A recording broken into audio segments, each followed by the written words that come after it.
Okay, folks, I'm going to try and ease you into the Thanksgiving festivities this morning. There's going to be quite a lot of ground to cover.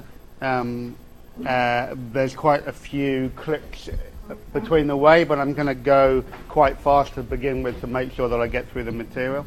One of the difficulties for me about doing this lecture is that it's the first lecture that I feel like I was alive for.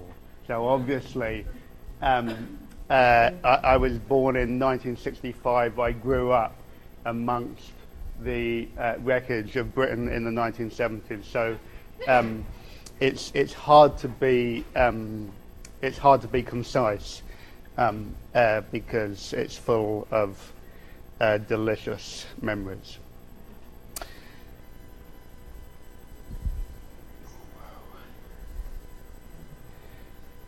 Okay, so this is the last in a series of lectures that's been looking at the sort of challenges to and the fracturing of social democracy in the post-war period. And I've been trying to explain how that system, which delivered and achieved so much between 1945 and the 1970s, why it lasted for such a brief historical period, a relatively brief historical period. Now, in many ways, as the other lectures have tried to demonstrate, the roots of its demise lay in the decades preceding the 1970s. I talked about the compromised nature of its delivery amidst the financial crisis of the 1940s.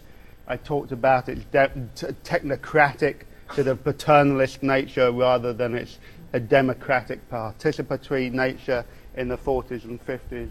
I talked about affluence, the achievement of affluence, enabling a reconfiguration of class relations. I talked about the end of empire and the impact of an increasingly racially diverse population, and we looked also at the critiques of social democracy that emerged in the 1960s that exposed the limits of its so-called universal promises. But in many ways, despite these earlier cracks and fissures in the social democratic project, it's the 1970s that I'm going to suggest to you today sees, if not the end of social democracy in Britain, then at least the beginning of its end. And as with many of the things that I've been talking about in terms of the history of post-war Britain in particular, this has to be located in a broader transnational account, because this wasn't just happening in Britain alone.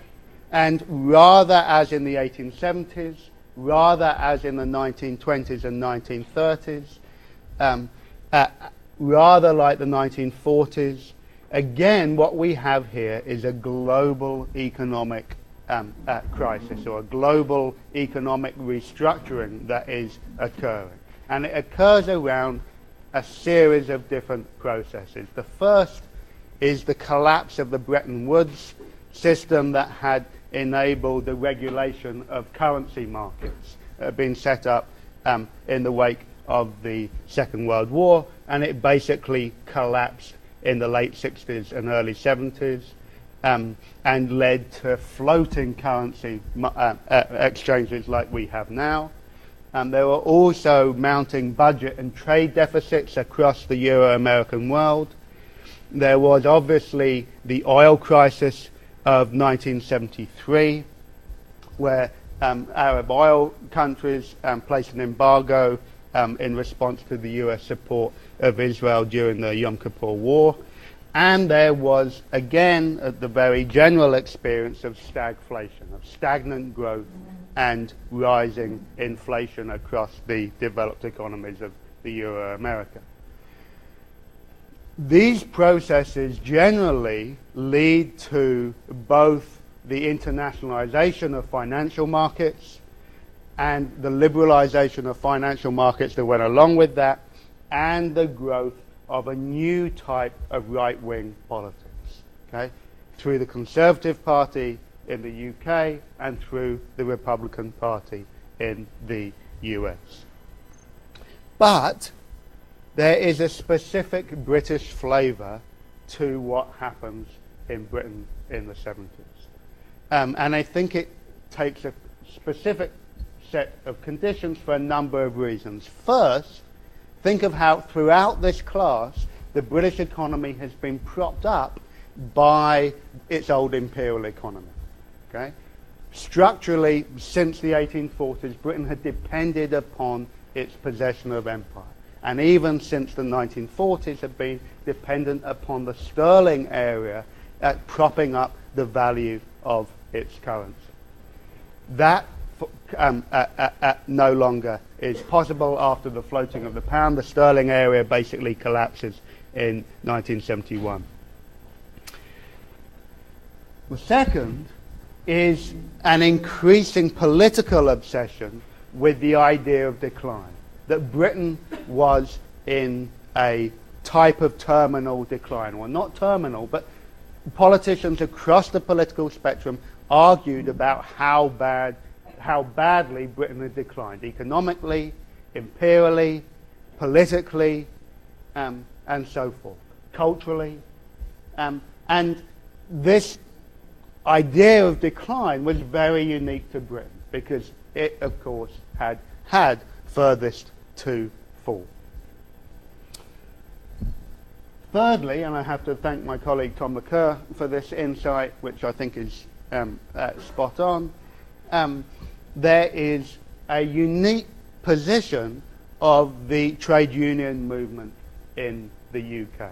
The great contrast here, the great comparison here would be the German economic and political scene in the post-war period, where unions were absolutely structurally made part of a corporate economic system of management. In the UK, the unions were never quite incorporated into economic and political management in the post-war period, as people in the labour movement had hoped in the 1940s. And what we begin to see in the 1970s is an increasing disillusionment with the trade union movement. They began to be criticised in ways that would have been inconceivable 20 years earlier, and you're going to see why that is the case. Now remember that the trade union membership is at its peak in 1979. Okay, but what you're going to see in the 70s is an increasing criticism of its methods and strategies and of the power that it has. And you can even see that powerfully articulated in the Conservative Party manifesto of 1979. And then finally, one of the things that makes this a specifically British story is, of course, not just the Sex Pistols, but the sense of cultural anarchy that punk emerges out of in the middle of the decade in 1976 and 1977. So you're going to get a sense in this lecture of a building economic, political and cultural crisis that in some ways looks very familiar to the 1920s and the 1930s. Okay? And where all of this leads to, of course, is not just the glorious arrival of the Sex Pistols in 1976, but the election of Mrs. Thatcher and the Conservative Party in 1979, who then remain in power until 1997. And it's during that period that social democratic system that you'll see beginning to unravel in the 1970s is finally effectively undone. So I'm going to talk now about these basically three types of crises of the 1970s. And the first is around the politics of the race and nation. And I'm going to talk to you about these under these three headings. I'm going to talk about the politics of immigration, I'm going to talk to you about Northern Ireland, and I'll talk to you about the process of devolution in Scotland and Wales. And remember this figure, this person here, Enoch Powell. He's going to be arguably, probably the most important person in this lecture that you hear about. He crops up across many of the processes that I'm discussing.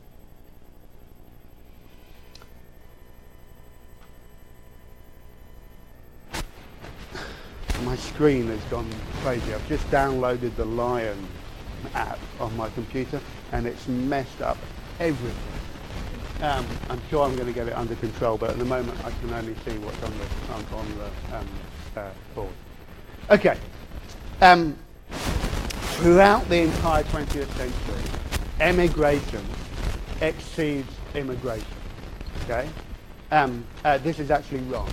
Emigration does not exceed emigration every year from 1945 to 1979. I just put that up to bemuse and befuddle you. And I'm going to show you a graph that makes that clear in a moment. But throughout, if you take the 20th century as a whole, okay, there is a net level of emigration over immigration.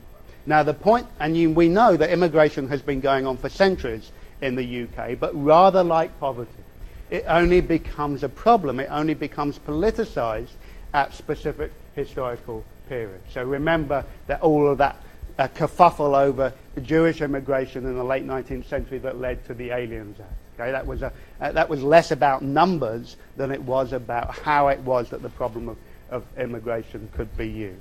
Now I'm going to come back to this slide, so don't worry if you haven't got all of this down. I want to just give you some figures here. So here you have the 20th century mapped out from 1901 to 1997, and you can see that basically the bars on the top are immigration, net immigration, the bars on the bottom are net emigration.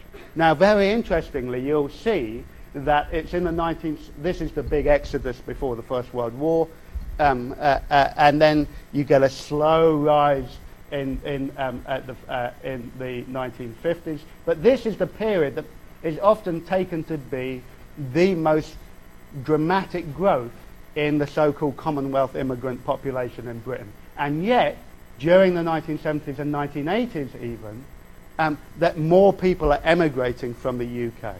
Okay? And they're going, interestingly enough, to the former dominions.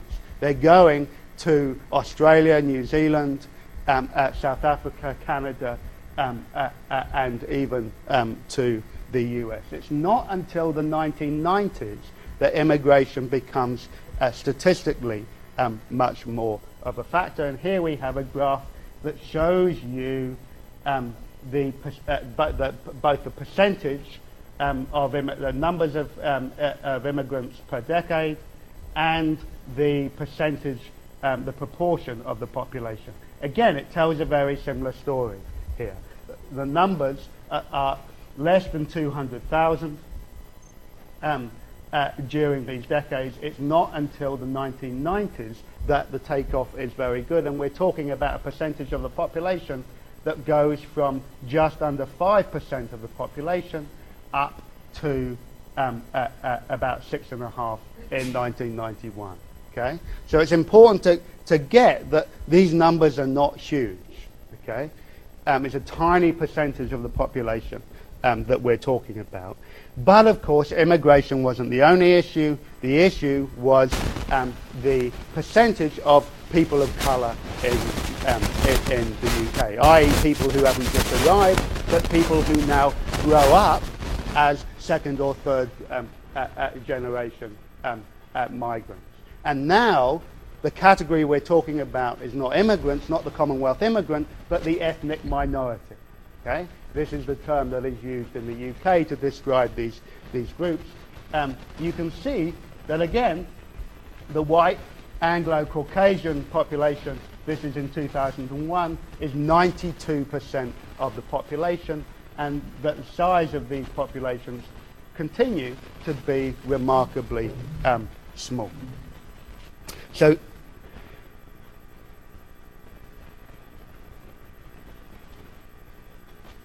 there's a lot more that I can say about that, but I don't have time.